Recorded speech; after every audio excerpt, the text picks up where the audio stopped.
समस्त को रिक्वेस्ट करी टिके बसी जावा सो दैट आम आमर प्लेनरी सेशन को स्टार्ट करि परिबा समस्त को अनुरोध प्लीज बसी जावे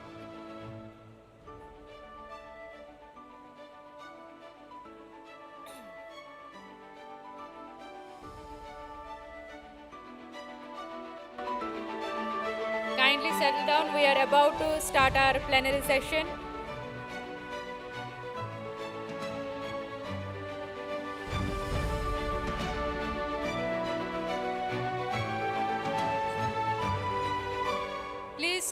clear the front stage. I request everyone please settle down so that we can start our session. We are actually running late, so I request everyone kindly settle down so that we can start the event.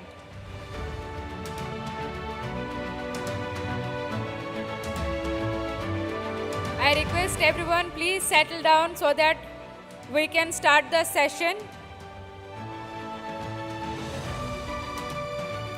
सामने भी जो मैंने अच्छा मो अनुरोध करुच्ची please टिके बसी देवे जल्दी तो आम आमर सेशन स्टार्ट करवा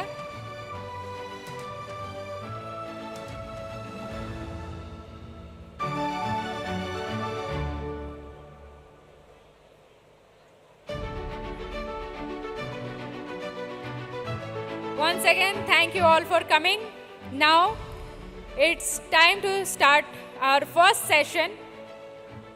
As we all know, in such conclave, the best of the mind meet, and it would be a crime if you do not hear their perspectives.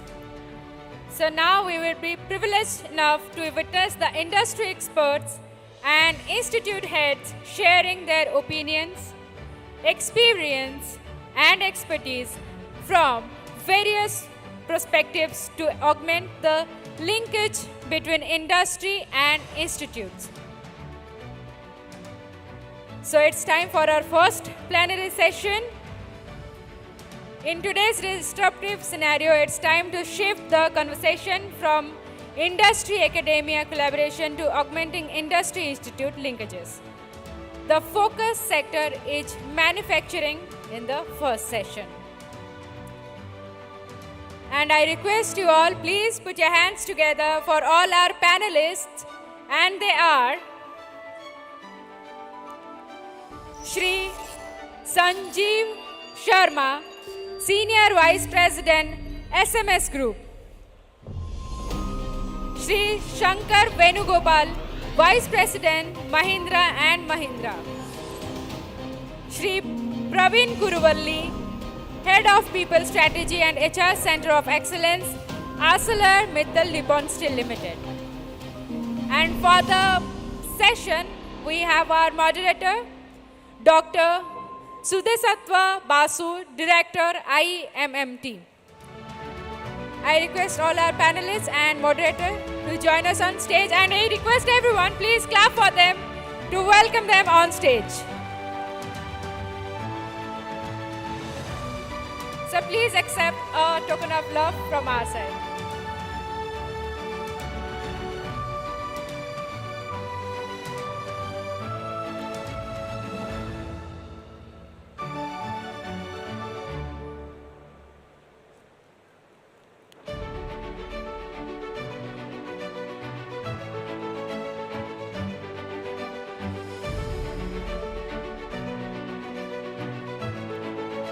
Now, I request our moderator, sir, to continue the session.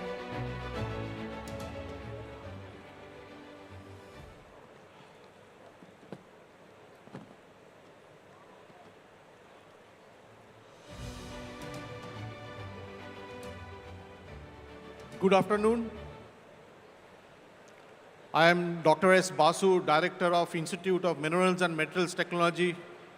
We work in the area of minerals and materials and metallurgy or metal. As the name says, I'm the director of the lab, and we do industrial R&D, and all the participants that we see in this Make in Odisha, especially the theme of minerals and metals, they are our client and we work together. We understand the importance of R&D. I would like to set this up, making few comments, and then we will go to a panelist for their deliberation or their viewpoints. India has approximately GDP growth of 7%. It can go up to 10% if we really work all together and with direction that CM of Odisha and Prime Minister is taking forward. The R&D investment, on the other hand, is about 1 to 2% of GDP, which is roughly about 2.5% of investment of GDP in developed countries. Let's say take the case of United States, about 2.29%. If you take the case of Korea, it is a little higher, in fact, 2.6%. So there is a gap that most of the R&D investment are coming from the government, less from the industry. Why it is so less from the industry? That is what the question.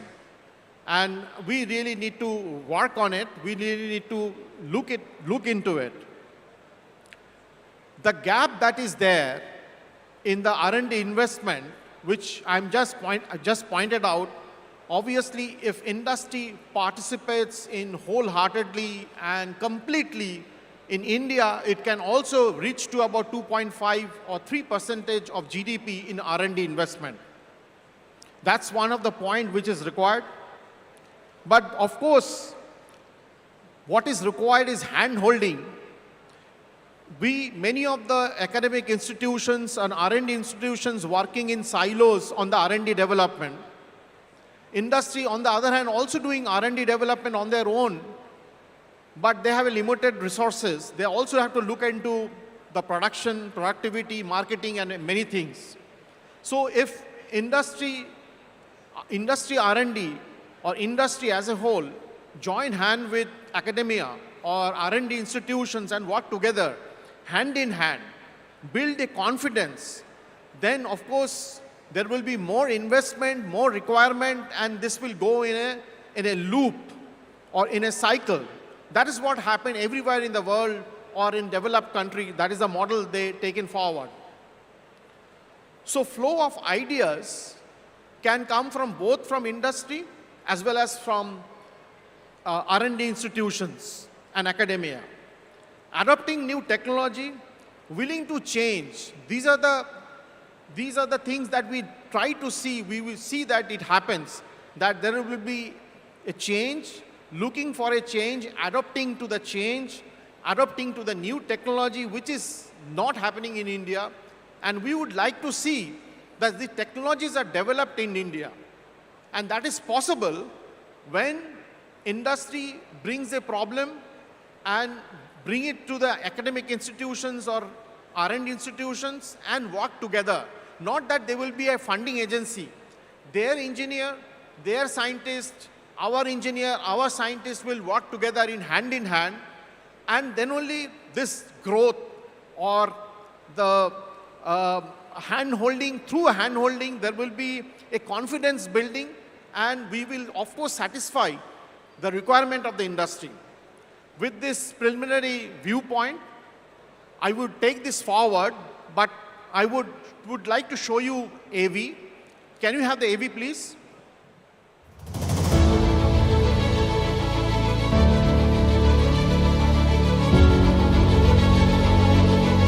Industry-academia collaboration has always been a point of discussion across the globe to enable both industry and academia to flourish in parallel. With the growing competitiveness across the industry sectors and challenges in managing growth and profit margins, today's industries are looking for industry-ready skilled professionals directly from the academia. The manufacturing sector contributes 18% to the GDP, and India has the 5th largest manufacturing hub in the world.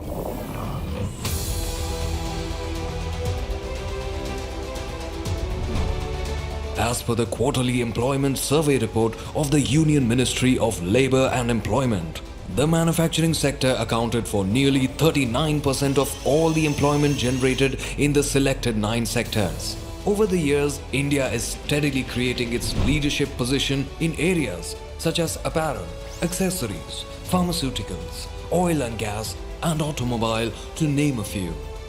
As per the analyst reports, by 2030, many of the current jobs will become redundant, while new job roles will be created due to AI and automations. In today's scenario, industries alone cannot handle these challenges and opportunities. Hence, it has become increasingly important to shift the conversation from industry-academia collaboration to augmenting industries-institute linkage in the manufacturing sector. With investments growing in the country and the state of Odisha playing a pivotal role, it is important that the state produces a talent fuel line to sustain its leadership position that will play a significant role in the social and economic development of the country. Skill Development and Technical Education Department and Odisha Skill Development Authority is attempting to explore possible answers to some of the opportunities that lie ahead for the industry and academia. Let us brainstorm with the best minds in the country who are here in the Make in Odisha Conclave to deliberate and explore the road ahead of us.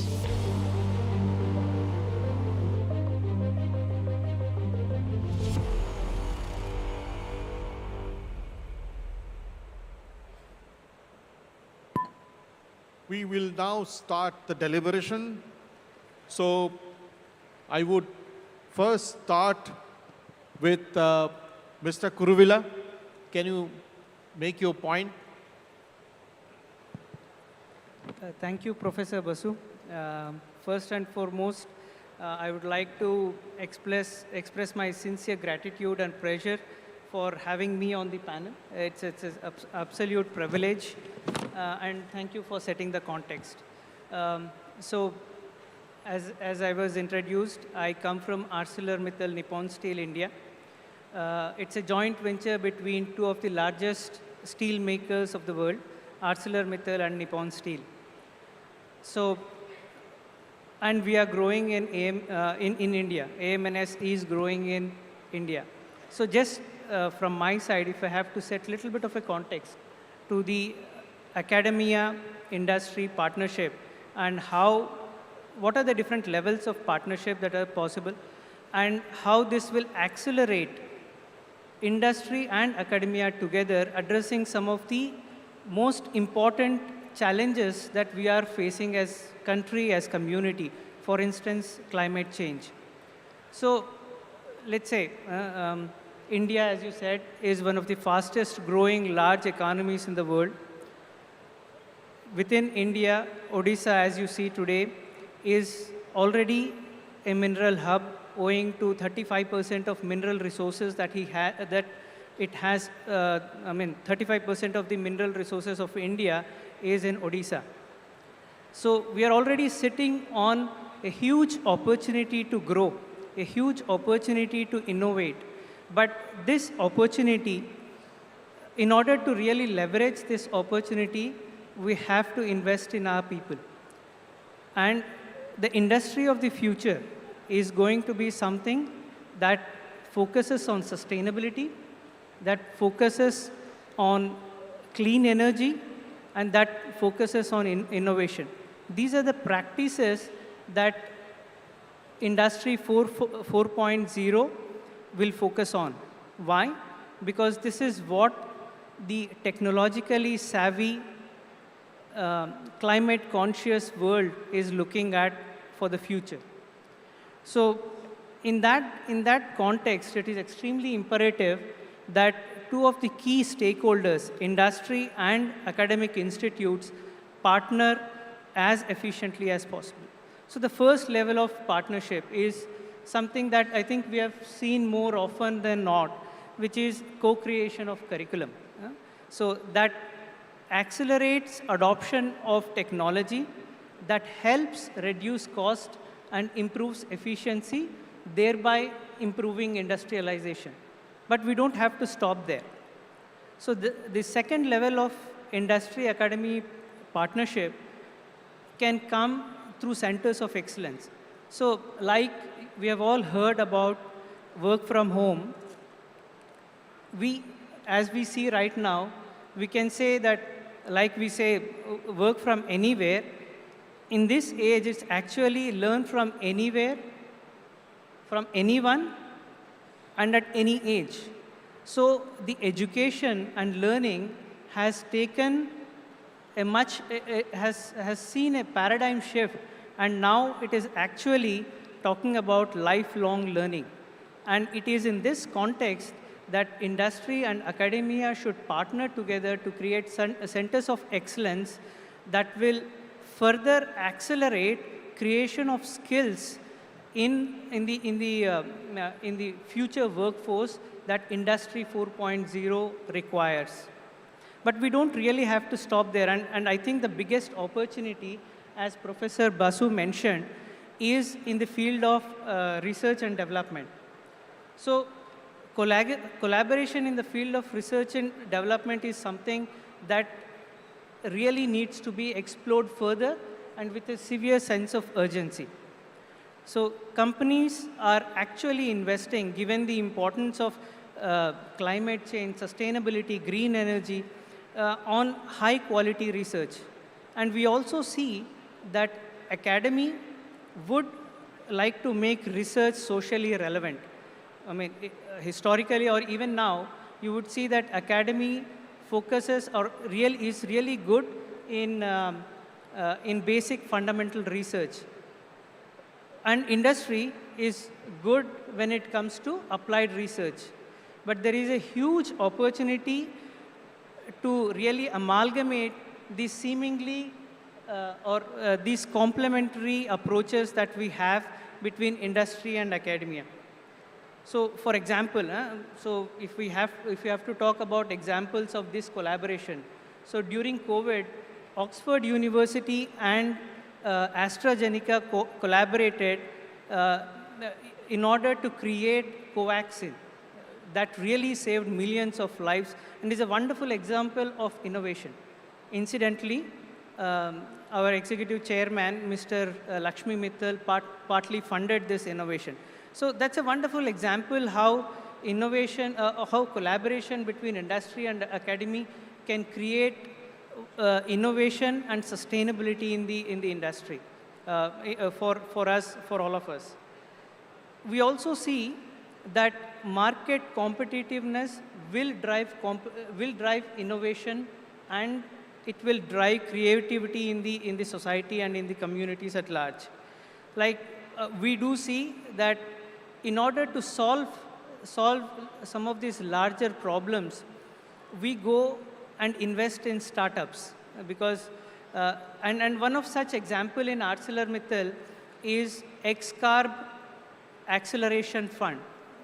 So decarbonization is a very important goal for us within the steel industry and specifically for ArcelorMittal as a group, which has taken a target of reducing our carbon footprint by 25% by 2030. So these are platforms which is an opportunity for academia to participate, and these will really drive creating solutions for the future. Yeah? The other example is when it comes to investment, companies are looking at investing in areas beyond their mainstream. Like for instance, ArcelorMittal as a steel company, we are investing in renewable energy in India that will help ArcelorMittal Nippon Steel reduce the carbon emissions by 1.5 million tons annually once that is established in 2 years' time. So, I mean, these are some of the examples that will really help us accelerate progress on all the issues that we are speaking about. So, Professor Basu, I completely agree. It's really the focus on R&D. When I speak specifically of steel, India is the second largest producer of steel in the world.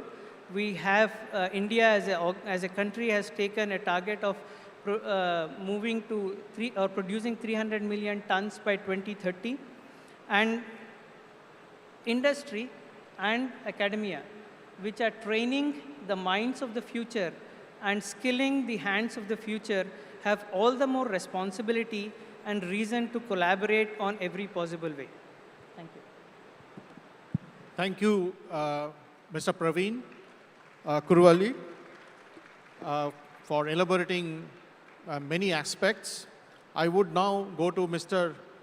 Shankar Venugopal to give his deliberations, talk about the industry-academy interactions and taking R&D forward. Thank you, Dr. Basu. I'm from Mahindra & Mahindra, based at the Mahindra Research Valley in Chennai. So I'm very happy to be part of this very important discussion that we are having today. Because what we try to do at Mahindra is we aim to bring sustainable technologies, both in mobility and also agricultural domains. So I'm from the automotive and farm sector. So when I look at the importance of innovation and collaboration in order to bring sustainable products very quickly to the market, I find that the discussion in this particular platform is very, very critical. You'll all be aware that we have moving into electric mobility in a very quick manner. And it's very important for us to build world-class electric vehicles right here in India. That is possible only if the industry and academia come together and collaborate. Because Mahindra, we have announced a launch of 5 new vehicles over the next 3 years. And for any company to do this, we need to have very strong academic partners for collaboration. The industry is typically focused on applied research, building products. The fundamental research part of it typically comes through the collaboration with academia. When we do this, it's very important to have a very good alignment because the academia tends to work on certain kind of problems, while the industry tends to work on a very different set of problems. How do we bring these two worlds together so that we can all work hand in hand and build technologies that can directly go into products and benefit the customers? We tried 2 things at Mahindra to bridge this gap, and that's what I want to share today in this platform. One was to bring the academician to the industry through sabbaticals. These are not very long ones. These are micro and nano sabbaticals, which can vary anywhere between a few weeks to a few months. This makes it very, very easy for the academic expert to get a feel for what kind of problems industry is interested in solving. We give them a very immersive experience for a few weeks so that they work as part of our teams and get to understand what kind of problems are relevant to the industry. With this, they are able to go back and write joint research proposals involving both the academic expert and the industry expert, which are typically catering to industry-relevant problems. This has paid good dividends, so I would love to share this idea with you all so that it's very easy to align the interest of the academic expert and the industry expert through this kind of small sabbaticals. The second idea, which really helped us in a big way, is creating technology roadmaps. Because we are talking about not just a small piece of research, but really building a technology in a very meaningful and a very oriented way over the years so that we can build world-class products from India. For it, it's very important to have a clear technology roadmap so that the government can use the roadmap to make sure that the proposals, the research proposals, which are aligned to the roadmap, get funded. So that way, today there is a lot of funding. There is a lot of money that the government spends on funding research. But for it all to add up to something impactful, it's very important to have a roadmap and make sure that the proposals of the government labs and the startups, for all of them to come together to pursue such ambitious goals. The same thing we are doing for the batteries for the EV. It's very appropriate that Dr. Basu, who heads the minerals and materials technology, is moderating this discussion.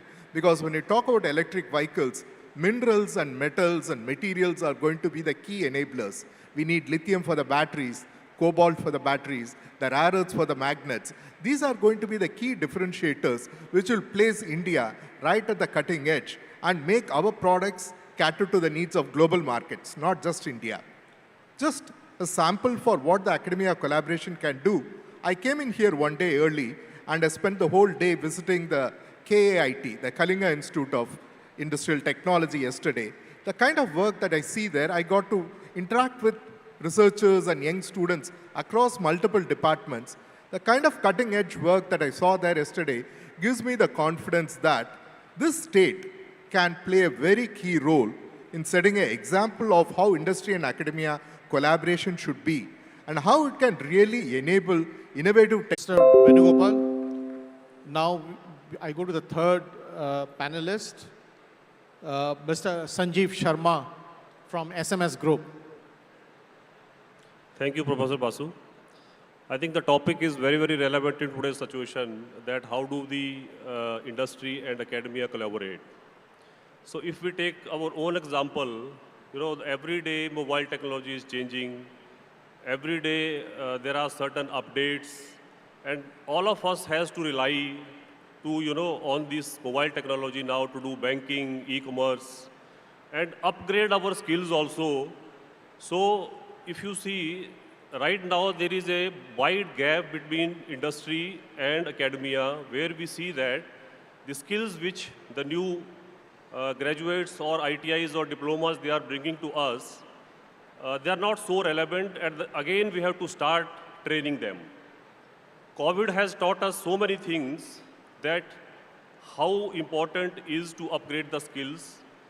I myself have seen that many of the teachers who never used technology, they became so well in using the technology, and they were making presentations in the mobile itself.